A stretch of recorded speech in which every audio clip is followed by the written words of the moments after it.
আরও একবার ফিরে এলাম আপনাদের সামনে। ইতিহাস জানাটা আমাদের খুব জরুরি, যে কোনো বিষয়ের ইতিহাস।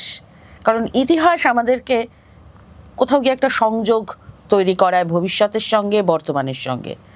তো সেই ইতিহাসকে যদি আমরা বিকৃত করতে শুনি, বড় বড় কোট আনকোট বড় বড় সমস্ত ইনফ্লুয়েন্সিয়াল লোকজন তারা যদি ইতিহাসকে বিকৃত করতে শুরু করে, সেটা যে আমাদের সমাজের পক্ষে এবং আমাদের ভবিষ্যৎ প্রজন্মের পক্ষে কতটা ক্ষতিকর হতে পারে, সে বিষয়ে আজকে আমরা একটুখানি আলোচনা করি। আমাদের সঙ্গে রয়েছেন আমাদের নিউজ কোম্পানির এডিটর, সাংবাদিক এবং বিশ্লেষক অর্ক ভাদুরী। অর্ক, এই বিষয়টা আসলে আমি কোন দিকে যাচ্ছি তুমি নিশ্চয়ই টের পাচ্ছ, যে নেতাজি সুভাষচন্দ্র বসু তাকে যেভাবে মেলাইন করা হচ্ছে, তার সম্বন্ধে যে ধরনের কথা সাম্প্রতিককালে কিছু নেতা তারা বলছেন, নেতা এবং সেই নেতাদের ঘনিষ্ঠ লোকজন তারা যা বলছেন, সেটা অত্যন্ত ক্ষতিকর তো আমার মনেই হচ্ছে। কিন্তু তারা বলছেন কিসের ভিত্তিতে? মানে তারা এই স্পর্ধাটা কোথা থেকে পাচ্ছেন?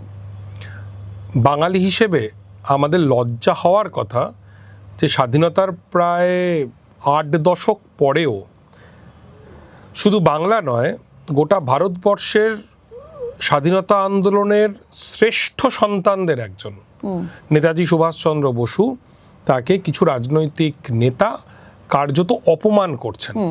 সুভাষচন্দ্রকে যে ভাষায় আক্রমণ করছেন বঙ্গ বিজেপির নেতারা, সেটা যে করা যায় এটাই কিছুদিন আগে পর্যন্ত ভাবা কঠিন ছিল। এটাই ভাবা যেত না যে সুভাষচন্দ্র বসুকে, মানে বাঙালির চিরন্তন আইকনদের একজন সুভাষচন্দ্র বসু, তাকে অপমান করছেন। গুন্ডা দলের সর্দার, তাকে বলা হচ্ছে গুন্ডা দলের সর্দার। এবং প্রথমে শ্রমিক ভট্টাচার্য এবং যিনি বিজেপির রাজ্য সভাপতি, এবং তারপরে অনন্ত মহারাজ যিনি বিজেপির সাংসদ, তারা দুজনেই সুভাষচন্দ্র বসুকে কুৎসিত ভাষায় আক্রমণ করলেন।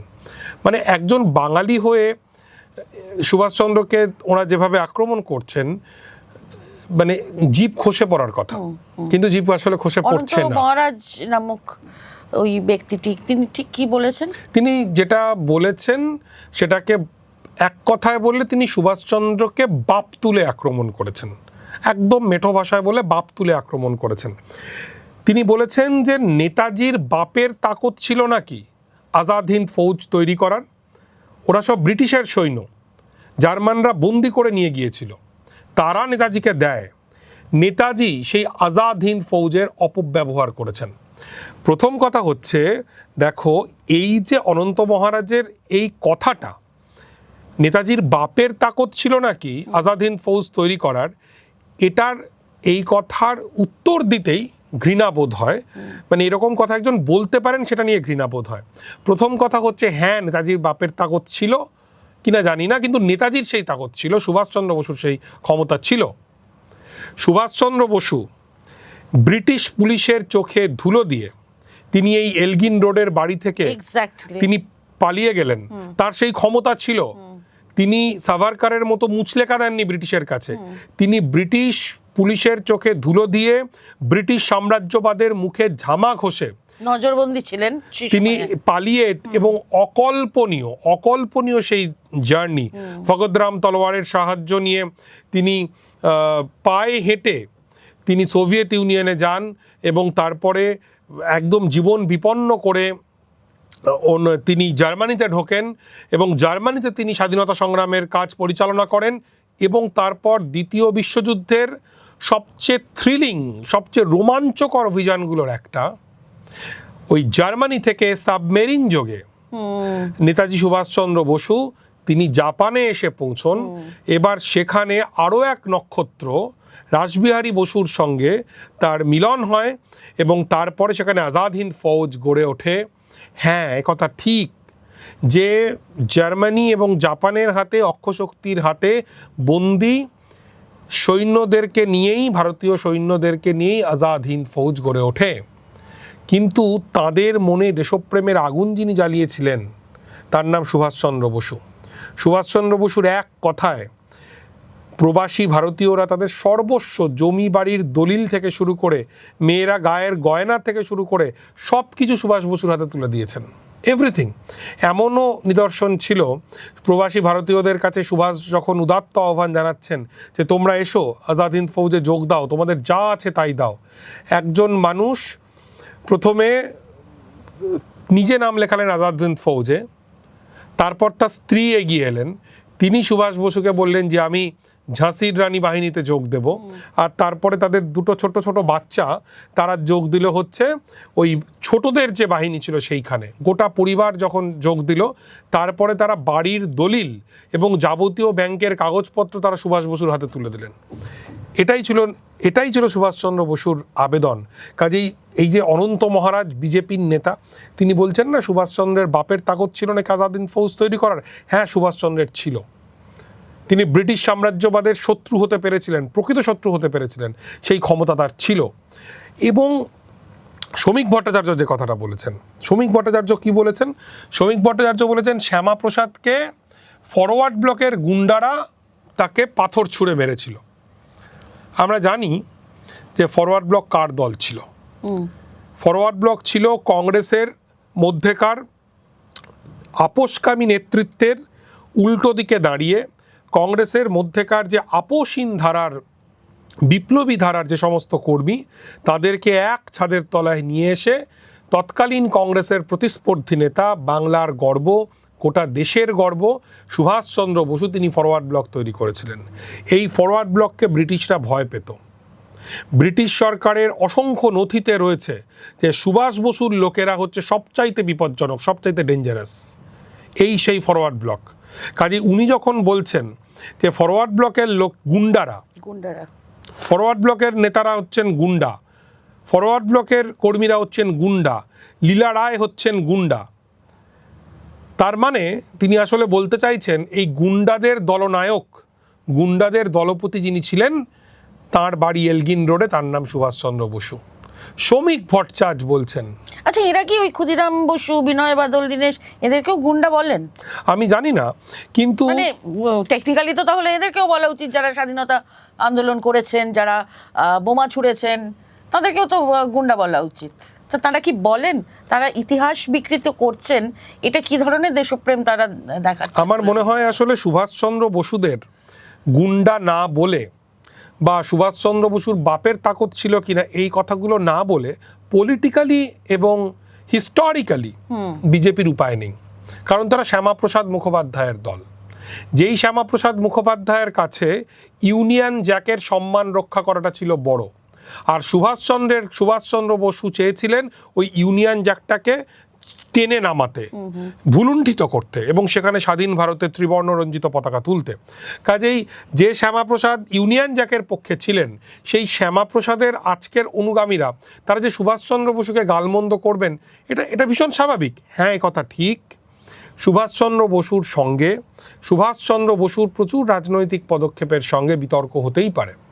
তৎকালীন কংগ্রেসের আপোষকামী নেতৃত্ব, যারা আবেদন নিবেদনের মাধ্যমে স্বাধীনতা চাইতেন, গান্ধীবাদী নেতৃত্ব, তাদের সঙ্গে সুভাষচন্দ্র বসুর মতাদর্শের লড়াই ছিল।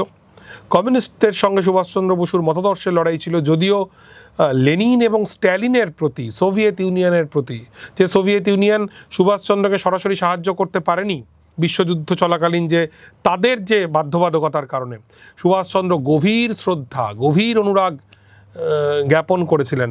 সুভাষচন্দ্র বসু তার জীবনের শেষ বক্তৃতায় বলেছিলেন যে এখনও, একদম শেষের দিকের একটা বক্তৃতায় বলেছিলেন, এখনও এই পৃথিবীর বুকে আশা অবশিষ্ট রয়েছে, কারণ সোভিয়েত ইউনিয়ন আছে, স্তালিন আছেন। এই স্তালিনের সঙ্গে, সোভিয়েত ইউনিয়নের সঙ্গে তার কিন্তু বিরোধাত্মক সম্পর্ক ছিল। এই সুভাষচন্দ্র বসু, যার সঙ্গে গান্ধী এবং নেহেরুর মতাদর্শগত লড়াই ছিল, কিন্তু আজাদ হিন্দ বাহিনীর যে ব্রিগেড, সেই ব্রিগেডের একটা ব্রিগেডের নাম ছিল গান্ধীর নামে, একটার নাম ছিল নেহেরুর নামে, এই সুভাষচন্দ্র বসু। সেই সুভাষচন্দ্র বসুকে আজকে শ্যামাপ্রসাদ, যে শ্যামাপ্রসাদ আসলে ইউনিয়ন জ্যাকের সম্মান রক্ষার্থে সদাব্যগ্র ছিলেন, তার অনুগামীরা সেই সুভাষচন্দ্র বসুকে আজকে অপমান করছেন।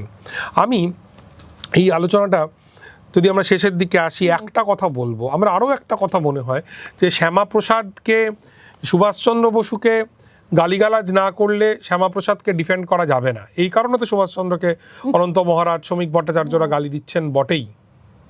একই সঙ্গে আরও একটা বিষয় রয়েছে, কিরকম? তার কারণ হচ্ছে সুভাষচন্দ্র বসু তাঁর যিনি রাজনৈতিক গুরু তিনি ছিলেন দেশবন্ধু চিত্তরঞ্জন দাস, সর্বত্যাগী জাতীয়তাবাদী নেতা দেশবন্ধু চিত্তরঞ্জন দাস।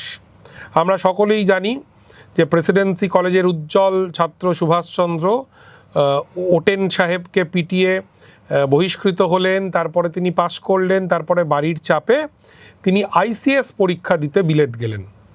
মাত্র 8 মাসের প্রিপারেশান নিয়েছিলেন সুভাষচন্দ্র বসু।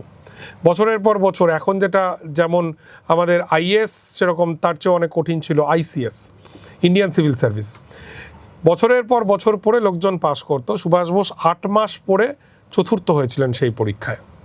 এবং মনের মধ্যে বিস্তর টানা পড়েন যে বাবা মা পথ চেয়ে বসে আছেন, যে খুবই বড় বাড়ির সন্তান, যে তিনি আইসিএসের চাকরি নেবেন, বংশের মুখ উজ্জ্বল করবেন, প্রচুর রোজগার করবেন, কিন্তু সুভাষচন্দ্রের মন সায় দিচ্ছে না যে সাম্রাজ্যবাদের অধীনে তিনি চাকরি করবেন।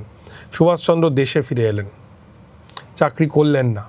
প্রথমে তিনি গান্ধীর কাছে গেলেন এবং মনে করা হয় যে গান্ধী বুঝতে পেরেছিলেন, সমস্ত মানে শ্রদ্ধা নিয়েই, দুজনের কাজের ধরন আলাদা ছিল, তো গান্ধী বুঝতে পেরেছিলেন এই যে তার সামনে যে তরুণ বসে রয়েছে ইনি আসলে একতাল আগুন, একটা অগ্নিকুণ্ড বসে রয়েছে। তিনি সুভাষচন্দ্রকে বললেন যে দেশবন্ধুর কাছে যেতে, কলকাতার মানুষ দেশবন্ধু চিত্তরঞ্জন দাসের কাছে যেতে। সুভাষচন্দ্র দেশবন্ধুর কাছে গেলেন এবং দেশবন্ধুই হচ্ছেন সুভাষচন্দ্রের রাজনৈতিক পিতা। দেশবন্ধু স্ত্রীকে সুভাষচন্দ্র নিজের মায়ের মতো দেখতেন এবং তিনিও সুভাষচন্দ্রকে স্নেহে শাসনে ভীষণ ভালোবাসতেন। এই সুভাষচন্দ্র এবং দেশবন্ধু মিলে বেঙ্গল প্যাক্ট প্রস্তাবনা দিয়েছিলেন। এই বেঙ্গল প্যাক্ট যদি বাস্তবায়িত হতো তাহলে হিন্দু মুসলমানের সমান অধিকার প্রতিষ্ঠিত হতো এবং পাকিস্তান, অনেকেই মনে করেন ঐতিহাসিকেরা যে পাকিস্তান আন্দোলনটা হতোই না, পাকিস্তান আন্দোলনের প্রয়োজনই হতো না এবং দেশটা দুটুকরো হতো না। এই বেঙ্গল প্যাক্ট হচ্ছে সমস্ত চিরকাল সব হিন্দুত্ববাদীদের চোখের বালি। সুভাষচন্দ্রকে গালিগালাজ করার আরেকটা কারণ হচ্ছে যে তিনি যখন আজাদ হিন্দ ফৌজের হয়ে বীর সংগ্রামীদের নিয়ে, এই অনন্ত মহারাজ বলেছেন না বাপের তাকত ছিল কিনা আজাদ হিন্দ ফৌজ তৈরি করার, আজাদ হিন্দ ফৌজ তৈরি করার শক্তি তো ছিলই, তার সঙ্গে প্রকৃত ধর্মনিরপেক্ষতার চর্চা করেছিলেন আজাদ হিন্দ ফৌজে। হিন্দু মুসলিম খ্রিস্টান সব একসঙ্গে এক সারিতে বসে ওখানে খেত। শাহনওয়াজ খান ছিলেন আজাদ হিন্দ ফৌজের খুব গুরুত্বপূর্ণ একজন সেনাপতি, যেমন ধিলন ছিলেন খুব গুরুত্বপূর্ণ একজন সেনাপতি। সবাইকে নিয়ে সুভাষচন্দ্র এক হয়ে লড়াই করেছিলেন। আজাদ হিন্দ ফৌজ উর্দু শব্দের ব্যবহার করত শপথ নেওয়ার সময়। কাজেই সুভাষচন্দ্র বসু ছিলেন একটা প্রকৃত ধর্মনিরপেক্ষ নেতা, সত্যিকারের ধর্মনিরপেক্ষ ভারতবর্ষের স্বপ্ন দেখেছিলেন সুভাষচন্দ্র এবং জাতীয় স্তরের নেতা। মোহনদাস করমচাঁদ গান্ধী ছাড়া সবচেয়ে জনপ্রিয় নেতা যদি কেউ থেকে থাকেন, এমনকি জওহরলাল নেহেরুর চেয়েও বেশি জনপ্রিয়, তিনি ছিলেন সুভাষচন্দ্র বসু, যার সঙ্গে তুলনায় কোথাও শ্যামাপ্রসাদ আসেন না, সাভারকার আসেন না। সেই কারণে আজকে এই অনন্ত মহারাজ, শ্রমিক ভট্টাচার্যরা তাদের ঐতিহাসিক দায়ের জায়গা থেকে সুভাষচন্দ্রকে গালিগালাজ করছেন। আজকে বাঙালিকে পক্ষ নিতে হবে যে তারা শ্রমিক ভট্টাচার্যের পক্ষে দাঁড়াবে, অনন্ত মহারাজের পক্ষে দাঁড়াবে, না সুভাষচন্দ্র বসুর পক্ষে দাঁড়াবে। রাইট। এবং মানে সেই দিনও মানে হয়তো আসন্ন, যেদিন দেখবো যে সম্পূর্ণ একটা ইতিহাস বইও লিখে ফেলেছেন অনন্ত মহারাজ মানুষ, হ্যাঁ, এবং রবীন্দ্রনাথের গানের ব্যাখ্যাও করছেন, কবিতার ব্যাখ্যাও করছেন, সেই নিয়েও একটা বই। আমরা তো এর আগে বই লিখতে দেখেওছি আগের সরকারের প্রধানকেও, তো অবাক হওয়ার কিছু নেই। তো আজকে আপাতত এ পর্যন্ত। আপনারা ঠিক করুন আপনারা কোন পক্ষ নেবেন, সঙ্গে থাকবেন।